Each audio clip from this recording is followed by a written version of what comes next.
So I was driving and I saw these little houses, little concrete houses, and I thought to myself, well, when you're suffering homelessness, that looks pretty good. And thank goodness if you've never had to face that, but I have. And I lost everything really in my divorce that, like, I had boxes and boxes of my children's artwork and things like that. And that all had to go because there was nowhere to store it in a small apartment. I had a place to live, though. I had alimony.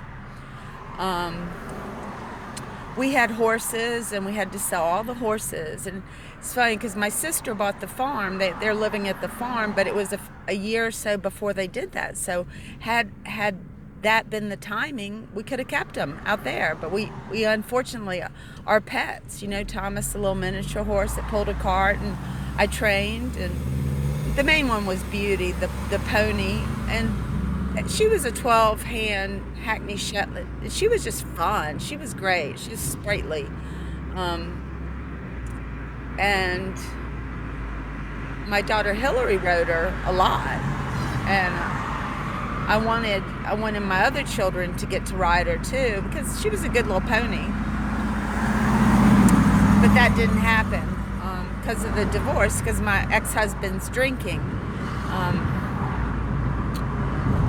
I had worked part-time, and so I was bringing in a little bit of money, but with my career in art at that time, I couldn't make a living at it. And so, working a retail job 40 hours a week, plus then I was suffering some bipolar symptoms that made it really difficult. My medicines were not correct.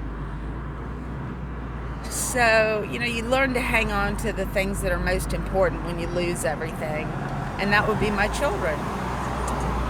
My children mean the most to me. And so I tried to make their life as easy as I could without the resources that I'd had when I was married, which was a house and things like that. I did have a car to drive because my ex-husband was paying alimony for a number of years. And then he got too sick, and the kids were living with him in a house, and that was party house. But I had an apartment. My daughter Morgan came and stayed with me, and then my son James, and see, my daughter Hillary went on an adventure after high school and moved out to California and started her family when she was very young. She was only 20. When you get into that, you really don't realize what you're getting yourself into. But you do love them. Oh, my goodness. I do know that having babies with resources makes it a lot less stressful and happier. If you make $60,000, say, the two people working or the one person working, unless you want to be on government programs, which is a pain. You don't want to have to do that. That's no fun. But it was fun. Parts of it, even though I was married to an alcoholic, having some money was fun. We got to fly places and do family vacations and things like that. And I didn't worry about having a car and food. Food was there. But then, once he went in a nursing home, all that stopped.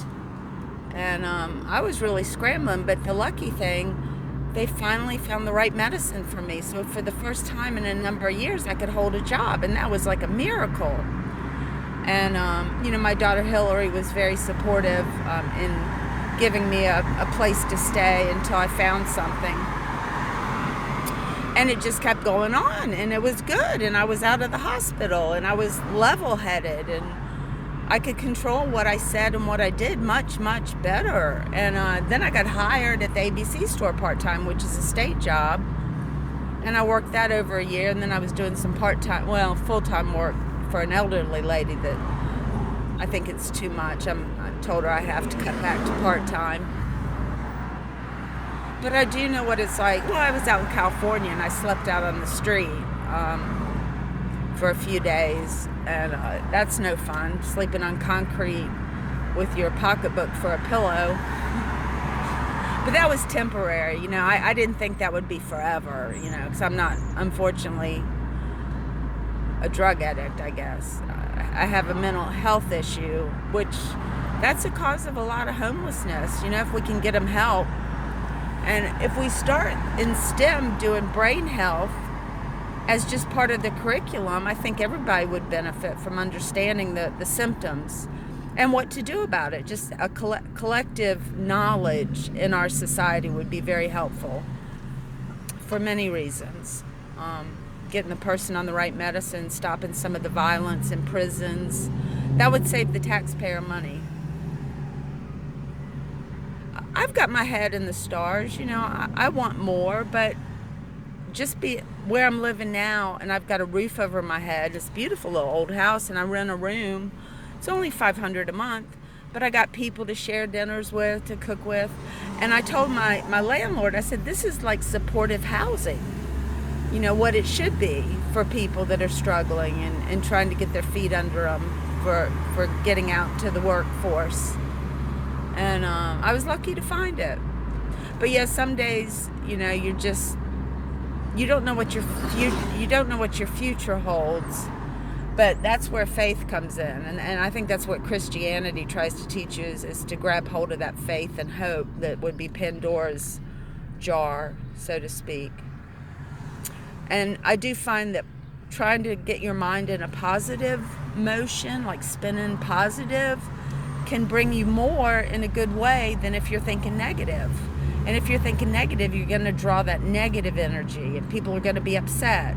But if you can make yourself and try to make your day good and keep yourself as positive as possible, I think it helps your life go in a good direction. Thank you.